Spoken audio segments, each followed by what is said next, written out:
মোহাম্মদ জাকির নায়েক, আমার বাসা আপনার পার্শ্ববর্তী এলাকায় চকনন্দপুর গ্রাম।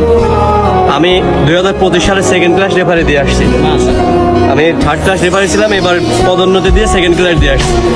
আমি আপনাদের যে খেলাটা, এটা মনে করেন একদম গেদা খেলা, ছোট খেলা, বুঝতে পারছেন? এমন কোনো আচরণ করেন না যেন আমার বিহেভিয়ারটা আপনাদের সাথে আবার খারাপ করা লাগে।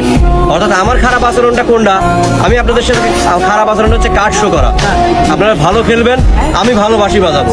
আপনারা যেমন খেলবেন আমি ঠিক তেমনই বাঁশি বাজাবো। আমার কথা বুঝতে পারছেন?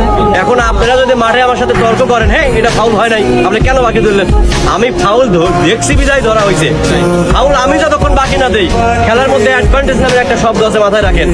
আপনার ফাউল হয়েছে ঠিক আছে, আপনার প্লেয়ার বল অ্যাটাকিং এ আছে, কমত অবস্থায় যদি গোল করার সম্ভাবনা থাকে, ওই ফাউল আমরা ধরি না। মাথায় কমন সেন্স নিয়ে খেলা খেলা লাগবে। বুঝতে পারছেন আমার কথা?